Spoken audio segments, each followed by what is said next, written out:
তাদের বিরুদ্ধে ব্যবস্থা নেই, শাস্তিমূলক ব্যবস্থা নেই, কিন্তু হসপিটাল বন্ধ করে দেওয়া তো কোনো সমাধান না ভাই। এখন এখানে কারা আসে? আমাদের মতো মধ্যবিত্ত যারা আছে, 200 টাকা দিয়ে আমি একটা কাট করে সারা বছর আমি রোগী দেখাইতে পারতেছি। এটা কি আপনি দেখাইতে পারবেন? প্রাইভেট এই মানের কোন হসপিটাল আছে যে 200 টাকার টিকিট দিয়ে আপনি সারা বছর দেখাইতে পারবেন? কোথাও পারবেন?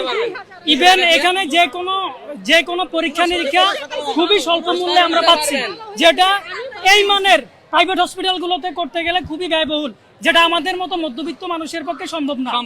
এখন এটা সরকারও বুঝে, যিনি এটা বন্ধ করতেছেন স্বাস্থ্যমন্ত্রী তিনিও বুঝেন, কিন্তু কেন যে তিনি আবার কার সল্লাই ধরে এই ব্যবস্থাটা তিনি অন্যভাবে ঘুরাই নিচ্ছেন এটা আমরা বুঝতে পারতেছি না। কারণ তার বোঝা উচিত যে এই একটা 8 দিন হাসপাতালের মতো আর একটা হাসপাতাল তৈরি করে এত সহজ না, এটা চাইলেই রাতারাতি করা সম্ভব না।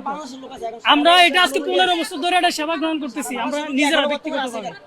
আমার নিজের বাচ্চাও এখানেই হয়েছে, তা আমরা এখানে থাকছি জানি, কিন্তু সরকারের কাছে আমাদের অনুরোধ থাকবে এই মধ্যবিত্ত নিম্নবিত্ত শ্রেণীর মানুষের জন্য যে 8 দিন হসপিটালটা আছে এটা যেন বন্ধ না করে।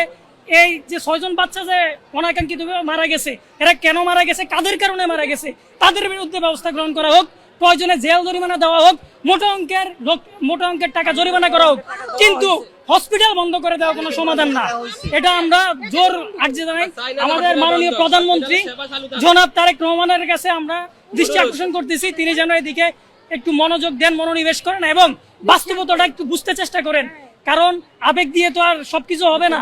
আবেগ দিয়ে আজকে যে মিডিয়া এরা 3 দিন 4 দিন 5 দিন 6 দিন থাকবে, এরপরে এরা হাওয়ায় যাবে। অর্থাৎ যে ভাইরাল টপিকটা পাইবে, এই যে আপনারা যেখানে ক্যামেরা আনছেন অন্তত 100টা ক্যামেরা আছে, সব ভাইরাল টপিক নিয়ে দৌড়াইছেন। ওই দিন আমি দেখলাম এখানে হচ্ছে মোটামুটি আপনারা ভাইরাল টপিক নিয়ে উপরে উঠতে চেষ্টা করছেন, অনেকে আছে, সবাই না, ভালো আছে, খারাপও আছে, চাপরিও আছে, কন্টেন্ট তৈরি করে। তো কন্টেন্ট তৈরি করার জন্য কিন্তু এটা কোনো বিষয় না, এটা খুবই বড় একটা বিষয়। সো আপনারা শুধু কন্টেন্টের কথা চিন্তা না করে একটা নিম্নবিত্ত মধ্যবিত্ত শ্রেণীর মানুষের কথা চিন্তা করবেন। এই যে আপনারা যারা এখানে আছেন ম্যাক্সিমামই হচ্ছে আমাদের মতো মধ্যবিত্ত ফ্যামিলির ঘরের সন্তান বা উঠে আসা মানুষ। তা আপনারা একটু বিবেক দিয়ে চিন্তা করেন। আপনারা যে জার্নালিজম করতেছেন, আপনারা তো আরো হসপিটালে যাচ্ছেন, ওই হসপিটালগুলোর খোঁজ নেবেন।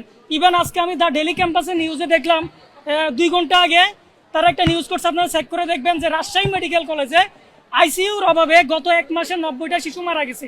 কই সেটা নিয়ে তো আমরা এত হইহুল্লা দেখলাম না, কিন্তু আদ্দিন হসপিটালে অনাকাঙ্ক্ষিত ভাবে যে 6 জন বাচ্চা মারা গেছে এটা নিয়ে খুব তোলপাড় হয়ে গেছে। আমরা বলছি না যে এটা অন্যায় না, অবশ্যই অন্যায়, এদের বিরুদ্ধে ব্যবস্থা নেওয়া হোক, মোটা অঙ্কের জেল জরিমানা দেয়, জমা করো, কিন্তু হসপিটাল বন্ধ করে দেওয়া কোনো সমাধান না ভাই।